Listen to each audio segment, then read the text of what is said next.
Good morning class. कैसे हैं आप सभी लोग? उम्मीद करती हूँ कि अच्छे होंगे। कल हमारी क्लास नहीं हो पाई थी। रमज़ान का महीना चला है, रोज़े रखते हैं, इसलिए सर में बहुत तेज़ से दर्द हो रहा था, तो हम क्लास को तैयार नहीं कर पाए थे। तो चलिए देखते हैं प्रैक्टिस सेट 16। प्रैक्टिस सेट 16 है। प्रश्न 1, कविता का मुख्य उद्देश्य क्या होता है?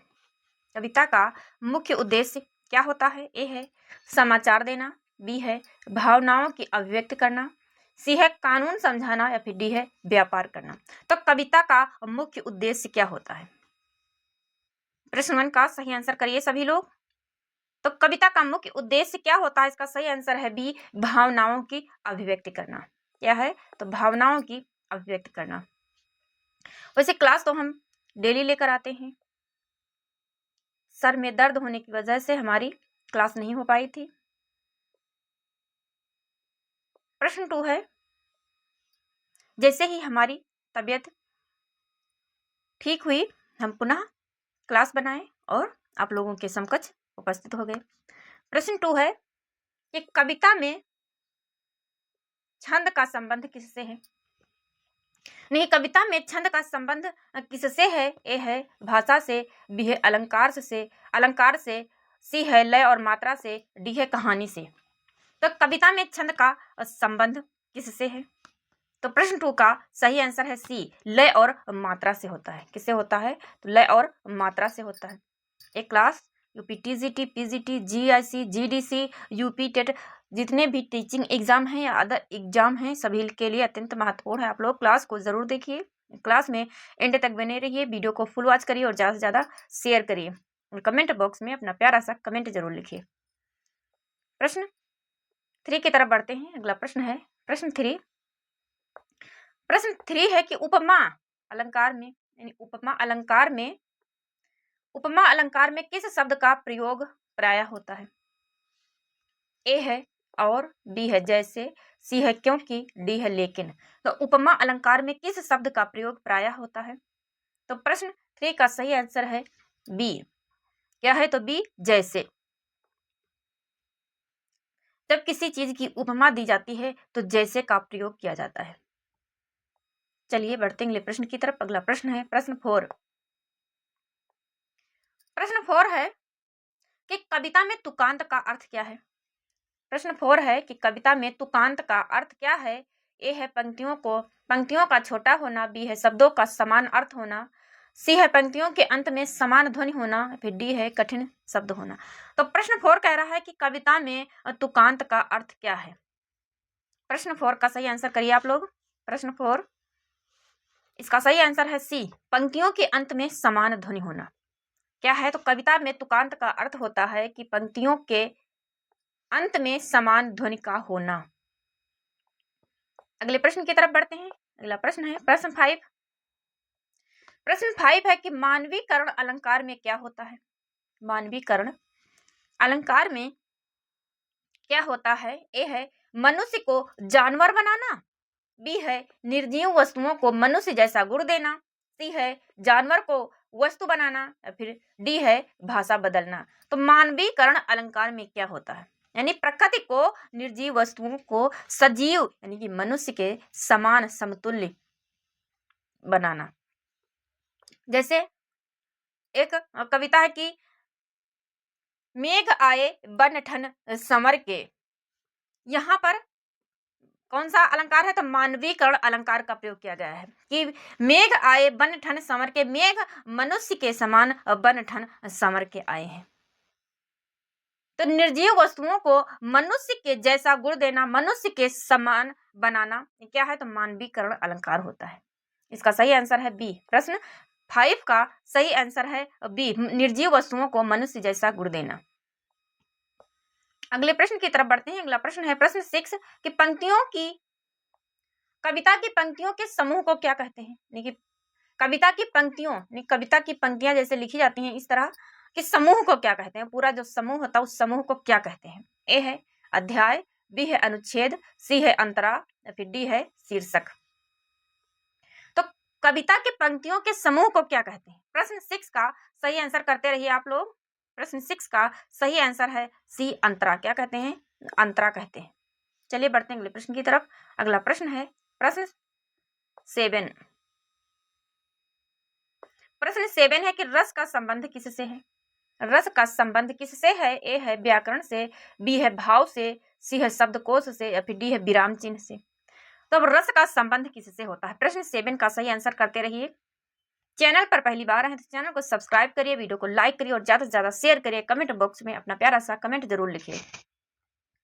रस का संबंध किससे होता है? तो प्रश्न 7 का सही आंसर है बी, भाव से होता है। किससे होता है? तो भाव से होता है। यानी रस जो सुनता है उसे रस का अनुभव होता है।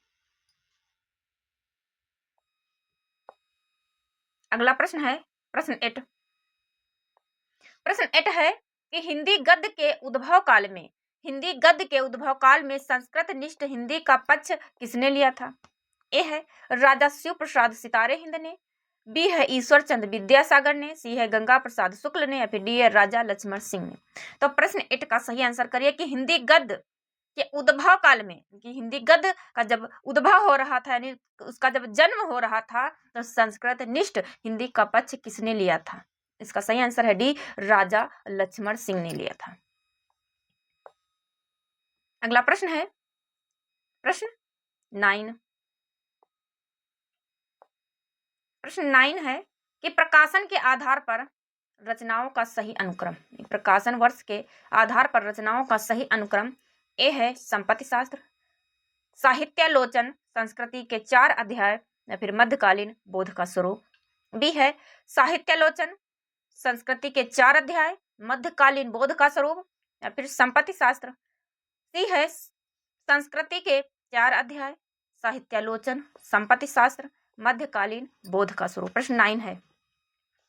फिर है डी है कि मध्यकालीन बोध का स्वरूप, संस्कृति के 4 अध्याय, संपत्ति शास्त्र, साहित्यालोचन। तो प्रश्न 9 प्रकाशन वर्ष के आधार पर रचनाओं का सही अनुक्रम कौन सा है? ए आप लोगों को पहचानना है। तो इसका सही आंसर है ए। क्या है? तो ए संपत्ति शास्त्र। तो संपत्ति शास्त्र का प्रकाशन वर्ष है 1907 ईस्वी। कब है? तो 1907 है। फिर है साहित्यालोचन। तो साहित्यालोचन का है 1922 ईस्वी। 1922 ईस्वी साहित्यालोचन का प्रकाशन वर्ष। फिर है संस्कृति के 4 अध्याय। तो संस्कृति के 4 अध्याय का प्रकाशन वर्ष है 1956। कितना? तो 1956 ईस्वी। फिर है मध्यकालीन बोध का स्वरूप। तो मध्यकालीन बोध का स्वरूप है, इसका प्रकाशन वर्ष है 1970। 1970 ईस्वी। कब है? तो 1970 ईस्वी। चलिए ये हम रफ कर देते हैं ताकि आप लोगों को सही से दिखाए, कोई कंफ्यूजन ना हो। तो प्रश्न 9 है कि प्रकाशन वर्ष के आधार पर रचनाओं का सही अनुक्रम, रचनाओं का सही अनुक्रम। तो इसका सही आंसर है ए, यानी संपत्ति शास्त्र 1907 ईस्वी का प्रकाशन वर्ष है। फिर है साहित्यालोचन का 1922 ईस्वी प्रकाशन वर्ष है। फिर है संस्कृति के 4 अध्याय 1956 ईस्वी प्रकाशन वर्ष है। मध्यकालीन बोध का स्वरूप 1970 ईस्वी प्रकाशन वर्ष है। चलिए बढ़ते हैं अगले प्रश्न की तरफ। अगला प्रश्न है प्रश्न 10। प्रश्न 10 है कि अभी तक जो कहानी सिर्फ कथा कहती थी, यानी अभी तक जो कहानी सिर्फ कथा कहती थी या कोई चरित्र पेश करती थी अथवा एक विचार को झटका देती थी, वही जीवन के प्रति नया भाव बोध जगाती है। यानी अभी तक जो कहानी सिर्फ कथा कहती थी या कोई चरित्र पेश करती थी अथवा एक विचार को झटका देती थी, वही जीवन के प्रति एक नया भाव जगाती है। नई कहानी के संबंध में कथन किसका है? आप लोगों को यह पहचानना है कि नई कहानी के संबंध में कथन किसका है। ए है अज्ञे, बी है डॉक्टर नामवर सिंह, सी है रामविलास शर्मा, और एक ऑप्शन नीचे है मुक्ति बोध। चलिए मैं इसको यहीं पे लिख देती हूँ। डी पर है मुक्ति बोध। मुक्ति बोध, मुक्ति बोध।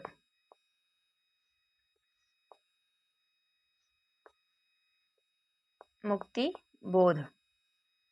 तो आप लोगों को सही कथन पहचानना है। प्रश्न 10 का सही आंसर करिए।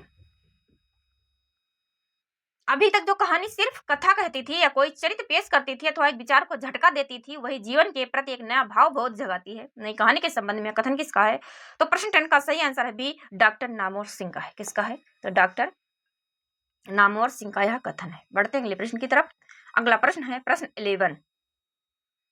प्रश्न 11 है स्थापना। स्थापना ए है कि चेतना अनुभूति सघनता तथा चिंतन से समीवित आधार का स्वरूप ग्रहण करती है। तर्क आर है क्योंकि अनुभूति का संबंध हृदय की संवेदनशीलता से है और चिंतन का संबंध बुद्धि से है। इसके ऑप्शन है ए पर है, ए है ए और आर दोनों गलत हैं, बी है ए और आर दोनों सही है, सी है ए गलत है किंतु आर सही है, डी है ए सही और आर गलत है। प्रश्न 11 का सही आंसर करते रहिए। यानी स्थापना ए है कि चेतना अनुभूति सघनता तथा चिंतन से समित आधार का स्वरूप ग्रहण करती है। ये क्या है? तो ये सही है। फिर है तर्क आर, यानी क्योंकि अनुभूति का संबंध हृदय की संवेदनशीलता से तथा चिंतन का संबंध बुद्धि से है। ये भी सही है। इसका सही आंसर है बी। क्या है? तो बी है। ए और आर दोनों सही हैं।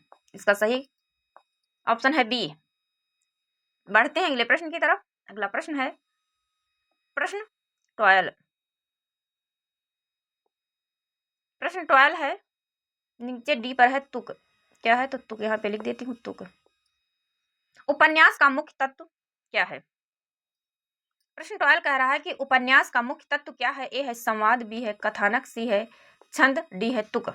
प्रश्न 12 उपन्यास का मुख्य तत्व क्या है? प्रश्न 12 का सही आंसर है बी, कथानक है। क्या है? तो इसका सही आंसर है बी, कथानक। बढ़ते हैं अगले प्रश्न की तरफ। अगला प्रश्न है प्रश्न 13।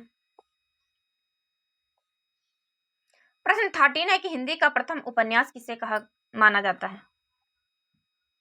हिंदी का प्रथम उपन्यास किसे माना जाता है? ए है गोदान, बी है परीक्षा गुरु, सी है निर्मला, डी है सेवा सदन। तो हिंदी का प्रथम उपन्यास है जिसका सही आंसर है बी, परीक्षा गुरु को माना जाता है। यह है किसका? तो यह है लाला श्रीनिवास दास का, परीक्षा गुरु। प्रश्न 13 का सही आंसर है बी, यानी कि परीक्षा गुरु या किसका है? तो लाला श्रीनिवास दास का, लाला श्री निवास दास, निवास दास का है। चलिए बढ़ते हैं अगले प्रश्न की तरफ। गोदान प्रेमचंद का है, सेवा सदन भी प्रेमचंद का है और निर्मला भी प्रेमचंद का ही है।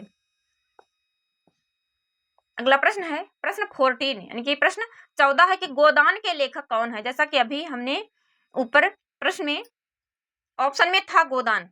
देखिए ये वो प्रश्न है जो कि बार बार एग्जाम में पूछे जाते हैं। देखिए फिर से आ गया। तो गोदान के लेखक कौन है? ए है मैथिली शरण गुप्त, बी है जयशंकर प्रसाद, सी है मुंशी प्रेमचंद्र या फिर डी है रामधारी सिंह दिनकर। तो गोदान के लेखक हैं, इसका सही आंसर है सी, मुंशी प्रेमचंद्र द्वारा लिखित गोदान है। बढ़ते हैं अगले प्रश्न की तरफ। अगला प्रश्न है प्रश्न 15। प्रश्न 15 है कि सामाजिक समस्याओं पर आधारित उपन्यास को क्या कहते हैं? जो सामाजिक समस्या यानी कि जो समाज में जो समस्याएं चल रही हैं उन पर आधारित उपन्यास को क्या कहते हैं? ए है ऐतिहासिक उपन्यास। ऐतिहासिक उपन्यास तो वो होता है जो इतिहास जो बीत चुका है, इतिहास उस पर लिखा जाता है, उसे ऐतिहासिक उपन्यास कहते हैं। बी है सामाजिक उपन्यास, बी है पौराणिक उपन्यास, डी है रहस्य उपन्यास। तो सामाजिक समस्याओं पर आधारित उपन्यास को कहते हैं, इसका सही आंसर है बी, सामाजिक उपन्यास। प्रश्न 15 का सही आंसर है बी, सामाजिक उपन्यास। अगला प्रश्न है प्रश्न 16। प्रश्न 16 है कि उपन्यास और कहानी में मुख्य अंतर क्या है? उपन्यास और कहानी में मुख्य अंतर क्या है? ए है उपन्यास लंबा होता है, कहानी छोटी होती है, बी है कहानी लंबी होती है, सी है दोनों समान है, डी है उपन्यास में पात्र नहीं होते। तो उपन्यास और कहानी में मुख्य अंतर क्या है? इसका सही आंसर है ए, उपन्यास लंबा होता है जबकि कहानी छोटी होती है। अगला प्रश्न है प्रश्न 17। प्रश्न 17 है कि छायावाद को विलायती अभिव्यंजनावाद से प्रभावित किसने माना? प्रश्न 17। प्रश्न 17 है कि छायावाद को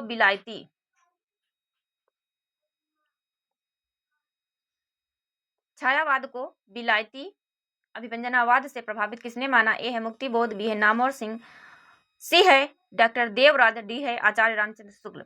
तो प्रश्न 17 का सही आंसर है डी, आचार्य रामचंद्र शुक्ल। इसका सही आंसर है डी, रामचंद्र शुक्ल, रामचंद्र शुक्ल। बढ़ते हैं अगले प्रश्न की तरफ। अगला प्रश्न है प्रश्न 18। प्रश्न 18 है, अमरता है जीवन का हास, मृत्यु जीवन का चरम विकास। पंक्ति किसकी है? प्रश्न 18, अमरता है जीवन का हास, मृत्यु जीवन का चरम विकास। पंक्ति किसकी है? ए है जयशंकर प्रसाद, बी है मैथिली शरणगुप्त, सी है रामधारी सिंह दिनकर, फिर डी है महादेवी वर्मा। तो प्रश्न 18 का सही आंसर है डी, महादेवी वर्मा की ये पंक्तियां हैं कि अमरता है जीवन का हास, मृत्यु जीवन का चरम विकास। चलिए बढ़ते हैं अगले प्रश्न की तरफ। अगला प्रश्न है प्रश्न 19। प्रश्न 19 है कि छायावादी कवि को दार्शनिक कवि कहा जाता है, यानी किस छायावादी कवि को दार्शनिक कवि कहा जाता है? ए है सुमित्रानंदन पंत, बी है महादेवी वर्मा, सी है श्रीधर पाठक, या फिर डी है जयशंकर प्रसाद। तो प्रश्न 19 का सही आंसर दीजिए। किस छायावादी कवि को दार्शनिक कवि कहा जाता है? तो जयशंकर प्रसाद को दार्शनिक कवि कहा जाता है। चलिए बढ़ते हैं अगले प्रश्न की तरफ। अगला प्रश्न है प्रश्न 20। प्रश्न 20 है कि माखनलाल चतुर्वेदी को किस कृति पर साहित्य अकादमी पुरस्कार से सम्मानित किया गया है? माखनलाल चतुर्वेदी को किस कृति पर, यानी माखनलाल चतुर्वेदी की कौन सी कृति है जिस पर उन्हें साहित्य अकादमी पुरस्कार से सम्मानित किया गया है? ए है हिमतरंगिणी, बी है हिमक्रीटनी, सी है समर्पण, डी है माता। ये चारों कृतियां माखनलाल चतुर्वेदी की हैं। आप लोगों को वो पहचानना है जिसमें माखनलाल चतुर्वेदी को साहित्य अकादमी पुरस्कार से नवाजा गया है, वह कौन सी रचना है? तो इसका सही आंसर है ए, हिमतरंगिणी। कौन है? तो हिमतरंगिणी। हिमतरंगिणी इनकी कब की रचना है? तो यह है 1949 ईस्वी की, 1949 ईस्वी की रचना है। फिर है हिमक्रीटनी, तो हिमक्रीटनी कब की रचना है? तो यह है 1943 ईस्वी की, 1943 ईस्वी की। फिर है समर्पण, तो समर्पण है 1956 ईस्वी की, 1956 ईस्वी की। फिर है माता, तो माता है 1951 ईस्वी की रचना, 1951। ये रचनाएं किसकी हैं? तो ये रचना है माखनलाल चतुर्वेदी की। उम्मीद है आज की क्लास आप लोगों को पसंद आई। चैनल पर पहली बार आए तो चैनल को सब्सक्राइब करिए, वीडियो को लाइक करिए और ज़्यादा से ज़्यादा शेयर करिए ताकि इसी तरह के बेहतरीन वीडियोस आप लोगों तक पहुंचे और आप लोग उन्हें ज़्यादा से ज़्यादा देख सकें। आप लोग वीडियो को ज़्यादा से ज़्यादा शेयर करिए, इंस्टाग्राम, फेसबुक, जहाँ अपने रिश्तेदारों, भाइयों, बहनों सभी के पास शेयर कीजिए जिन लोगों को ऐसे बेहतरीन प्रश्नों की ऐसे ही क्लास की ज़रूरत है। तो चलिए मिलते हैं एक नए प्रैक्टिस सेट के साथ। अगला हमारा प्रैक्टिस सेट होगा प्रैक्टिस सेट 17। Thank you.